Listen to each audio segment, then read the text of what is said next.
یاد کرتے رہنا، اس سے ڈرتے رہنا، یہ اللہ کے حقوق ہیں۔ اور اللہ کے بندوں کی حقوق ہیں کہ جیسے والدین کی کیا حقوق ہیں، والدین کا ادب کرنا، ان کی بات کو ماننا، ان کے فرامین پر عمل کرنا، بہن بھائی کے ساتھ میں وفاداری سے پیش آنا، ان کا حصہ جو ہے اس کو عزم نہ کرنا، نہ ہڑپنا، دوست یاروں کے ساتھ میں ان کے ساتھ وفاداری سے پیش آنا، رشتہ داروں کے ساتھ میں اچھی طریقے سے پیش آنا، یہ ان کی الگ الگ کیٹیگری ہے جو حقوق ہیں۔ لیکن ہم خطا کے پتلے ہیں، انسان ہیں، ہم سے ہر ایک کے ساتھ جو ہے وہ وفائی سے پیش نہیں آ پاتے، ہر ایک کے ساتھ میں ہم جو ہے اس کے حق کو ادا نہیں کر پاتے۔ جو اللہ کے حقوق ہیں اس کو کہتے ہیں حقوق اللہ۔ کیا کہتے ہیں؟ حقوق اللہ۔ اور ایک ہے جو اللہ کے بندوں کے ساتھ جو حقوق ہے اس کو کہتے ہیں حقوق العباد، یعنی کہ اللہ کے بندوں کے حقوق۔ اب دیکھیں، بڑی پیاری بات میں آپ سے کر رہا ہوں کہ کوئی انسان ہے اپنے والد کو ناراض کرے، اپنے بھائی کو ناراض کرے اور اللہ کی بارگاہ میں آ جائے اور اللہ سے یہ دعا کرے کہ اللہ میں نے اپنے والد کو ناراض کر دیا، ناراض کر بیٹھا ہوں، اس کو میں نے والد کو تکلیف دی ہے، لہٰذا اے اللہ تو مجھے معاف فرما، اے اللہ تو مجھے معاف فرما۔ بارگاہ الہی سے کیا جواب ملے گا کہ بندے ناراض تو اپنے باپ کو کیا ہے، ناراض تو نے اپنے بھائی کو کیا ہے، ناراض تو نے اپنے ماں کو کیا ہے، ماں کی عزت طلب کرتا ہے۔ اگر باپ کو راضی کرنا ہے تو باپ کے دروازے پر جا، ماں ناراض ہے تو ماں کے پاس جا، بہن ناراض ہے تو بہن کے دروازے پر جا، رشتہ دار ناراض ہے تو رشتہ دار کے دروازے پر جا، دوست ناراض ہے تو دوست کے دروازے پر جا، اس سے معافی طلب کر اور تجھے معافی مل جائے گی۔ اگر وہ معاف کر دیتا ہے اور وہ معاف کر دے تو بارگاہ الہی سے بھی تجھے معافی مل جائے گی۔ سوال یہ ہوا کہ اگر باپ ناراض ہو تو باپ کے دروازے پر، ماں ناراض ہو تو ماں کے دروازے پر، بھائی بہن جو بھی ہو جس کو آپ نے ناراض کیا تو معافی مانگنے کے لیے، اپنے آپ کو معاف کروانے کے لیے اس کے دروازے پر جانا ضروری ہے۔ اور اگر بندہ یہ کیا ہے اللہ کے بندوں کے حقوق ادا نہ کر سکا، ان کو ناراض کر بیٹھے اور ان کو راضی کرنے کے لیے ان کے دروازوں پر جانا پڑ رہا ہے، اور جب اللہ کے بندے اللہ کو ہی ناراض کر بیٹھے، اللہ کو ناراض کر بیٹھے، اب جو ہے اللہ کو راضی کرنے کے لیے وہ کس دروازے پر جائے، کس کا دروازہ کھٹکھٹائے اور کہاں جا کے اللہ کو راضی کرے، کہاں جائے؟ کسی نے کہا کہ بھائی مساجد اللہ کا گھر ہے، جتنے مساجدیں ہیں، مسجد ہے وہ اللہ کا گھر ہے، تو ایک شہر کے اندر کئی مسجدیں ہیں، کون سی مسجد کا دروازہ پکڑ کر یہ کہا جائے کہ یہ اللہ کا گھر ہے؟ پھر کہا کہ اللہ تو جتنا لامکان، اس کا کوئی مکان ہی نہیں ہے، تو کس دروازے پر جائے؟ کسی نے کہا کہ اللہ کی ذات وہ ہے، وہ میرے وجود کے اندر ہے، میرے وجود کے اندر ہے، تو کہا اگر میرے وجود کے اندر ہے تو یہ بات بھی اچھی نہ ہوگی۔ کیوں؟ اس لیے کہ مکان جو ہے بڑا ہوتا ہے اور مکین چھوٹا ہوتا ہے۔ اگر میں یہ کہوں، کسی نے کہا کہ میرے دل کے اندر، میرے وجود کے اندر رب ہے، تو یہ تو بڑی بے ادبی والی بات ہو گئی، کیونکہ مکان بڑا ہوتا ہے اور مکین چھوٹا ہوتا ہے، تو یہ بات بننے والی نہیں ہے۔ آخر اللہ رب العزت کا گھر کہاں، اس کا دروازہ کہاں، آخر ہم کہاں جا کے معافی طلبی کریں؟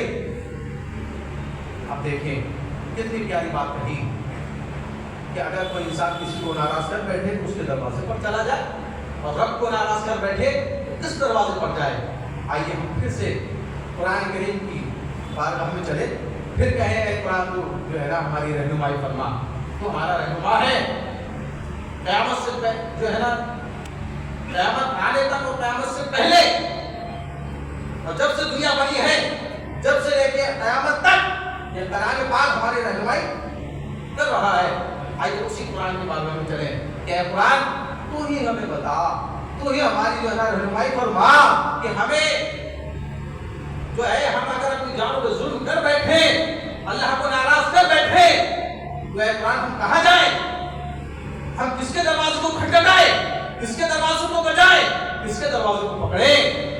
عنہ کا بڑے پیارے انداز میں فرماتا ہے کیا کہ وَلَوْ أَنَّهُمْ إِذْ ظَلَمُوا أَنفُسَهُمْ جَاءُوا، کیا مطلب؟ میرا رب نے فرمایا کہ میں اپنی بات نہیں کر رہا، میں اپنی ذات کی بات نہیں کر رہا، کسی عالم دین نے نہیں کہا، کسی عالم دین نے یا کسی اولیاء نے یا کسی نبی نے نہیں کہا، بلکہ یہ رب کی ذات کہہ رہی ہے. کیا کہہ رہی ہے؟ وَلَوْ أَنَّهُمْ إِذْ ظَلَمُوا أَنفُسَهُمْ جَاءُوكَ، اے محبوب فرما دو کہ جو اپنی جانوں پہ ظلم کر لے، جو اپنی جانوں پر ظلم کر لے، اے محبوب تیری بارگاہ میں حاضر ہو جائے.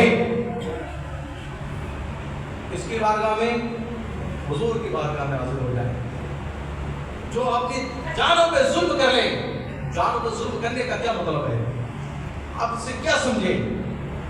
جانوں پہ ظلم کرنے کا مطلب یہ ہے کہ جب انسان گناہوں کے اندر مبتلا ہو جائے، گناہ کر بیٹھے، اللہ کو ناراض کر بیٹھے. گناہ کرے گا تو اللہ ناراض ہوگا، گناہ نہیں کرے گا تو اللہ راضی. عبادت کرتا رہے گا تو اللہ راضی، اللہ کرتا رہے گا، اللہ کے بندوں کے حقوق ادا کرتا رہے گا تو اللہ راضی. لیکن گناہ کرے گا تو اللہ ناراض.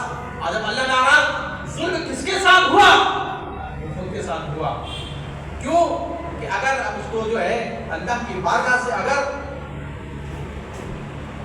اس کو معافی نہ ملی اور اسی حالت کے اندر مر گیا، موت آ گئی، کیا ہوگا؟ اس کو سزا دی جائے گی. سزا دی جائے گی. اب سزا دی جائے گی اس کا کیا مطلب ہوا کہ اس نے اپنی جان پر جو ہے ظلم کیا. اب اس پہ جو جان پر ظلم کیا، اب اس کی معافی کہا کہ محبوب کو تیری بارگاہ میں حاضر ہو جائے. اعلیٰ حضرت نے کیا خوب کہا اس موقع پر، کیا خوب لکھا ہے، با خدا خدا کا یہی ہے در. کہے سبحان اللہ یار، بلند آواز سے کہے سبحان اللہ. با خدا خدا کا یہی ہے در، نہیں اور کوئی مفر مکر جو وہاں سے ہو، جو اللہ کی بارگاہ سے جو وہاں سے ہو، یہی آگے ہو، جو یہاں نہیں وہ وہاں نہیں. کیا کہا؟ پھر کہا ایک جگہ ہو کہ وہی رب ہے جس نے تجھ کو ہمدن کرم بنایا. سبحان اللہ. وہی رب ہے جس نے تجھ کو ہمدن کرم بنایا. یا رسول اللہ ہمیں بھی مانگنے کو تیرا راستہ بتایا. تجھے حمد ہے بتایا، تجھے حمد ہے بتایا. قربان جاؤ اعلیٰ حضرت نے کیا کہ جب موقع ملا، جب دیکھا جہاں روشنی پڑی، وہیں پہ ایسے شعر ایسے اشعار کو لکھ دیا کہ ایک اشعار کا اگر کوئی عالم دین بولے تو وقت کم پڑ جائے، لیکن بات اتنی طویل ہو جاتی ہے کہ وقت کم پڑ جائے لیکن بات پوری نہیں ہو پاتی. سمجھے نا؟ تیری بارگاہ میں حاضر ہو جائے، اے محبوب کو تیری بارگاہ میں حاضر ہو جائے. ایک صحابی رسول جو ہیں حضور علیہ السلام کی بارگاہ میں حاضر ہوئے اور کہنے لگے یا رسول اللہ. لفظ ہے حدیث پاک کے یا رسول اللہ. بہت سارے لوگ جو ہے اس بات سے ڈرتے یا رسول اللہ نہ کہو، یا رسول اللہ نہ پکارو. صحابیوں نے پکارا تیری کیا اوقات ہے؟ فرمایا یا رسول اللہ رحم کریں کہ میں نے جو ہے ظلم کر دیا، اللہ ہم سے ناراض ہو، کہ کیا ہوا، کیوں پریشان ہو؟ یا رسول اللہ صلی اللہ علیہ وسلم میں روزے کی حالت میں تھا اور میں نے روزہ توڑ دیا. مختصر وقت کے اندر، مختصر بات کے اندر اس بات کو سمیٹ دوں کیونکہ وقت قریب ہے. تو کہا اچھا ایک کام کر جا، 60 مسکینوں کو کھانا کھلا دے، پھر روزے کا کفارہ ہو جائے گا. تو کہا یا رسول اللہ میں اتنی وسعت نہیں رکھتا، اتنی طاقت نہیں رکھتا، اتنا مالدار تو نہیں ہوں کہ میں 60 مسکینوں کو کھانا کھلا دوں. تو فرمایا اچھا ایسا ہے. تو کہا چل ٹھیک ہے تو ایک کام کر 60 روزے رکھ لے. کہا یا رسول اللہ میں اتنی طاقت بھی نہیں رکھتا، میں اگر اتنی طاقت رکھتا تو میں یہ روزہ ہی کیوں توڑتا؟ میں اتنی طاقت بھی نہیں رکھتا کہ میں 60 روزے رکھ سکوں. بولے اچھا چل ٹھیک ہے تو ایک کام کر، نہیں کر سکتا ہے میں کہا تو صبر کر، بیٹھ جا، اللہ معاف کرنے والا ہے. تو ایک کام کرنا کہ کچھ کھجوریں لے لینا اور جو ہے وہ غریبوں کے اندر بانٹ دینا. بولے حضور میرے پاس تو کھجور بھی نہیں ہے.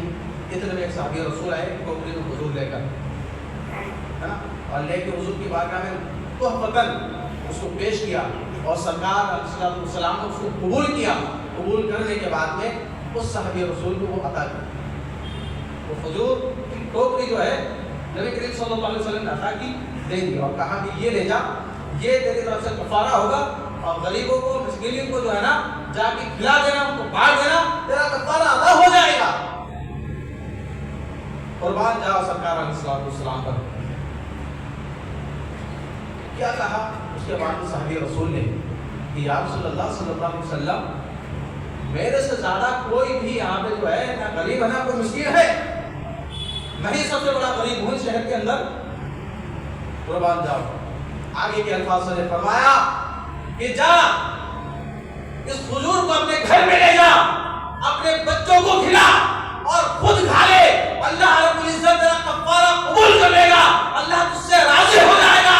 اللہ کو راضی اسی کے اندر, رضا اس کی اسی کے اندر ہے. پھر کہ تو یہ لے جا, اپنے بچوں کو کھلا اور خود کھا, اور تیرا کفارہ ادا ہو جائے گا اور تیرے پر کوئی گناہ نہ رہے گا. اللہ تجھ سے راضی ہوگا, تجھے جنت میں اللہ رب العزت روز قیامت ادھر دے گا. سبحان اللہ.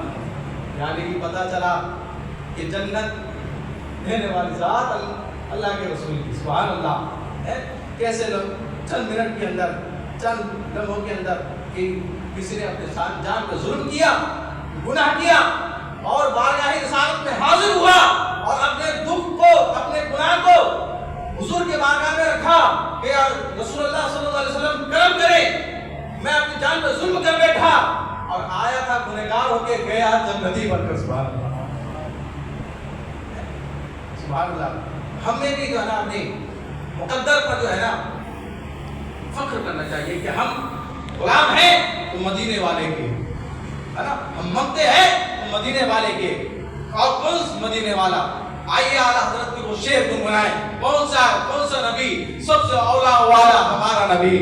سب سے والا والا ہمارا نبی. اپنے مولا کا پیارا ہمارا نبی. دونوں عالم کا دولا ہمارا نبی. خلق سے اولیاء اور یا سے رسول اور رسول سے اعلیٰ ہمارا نبی.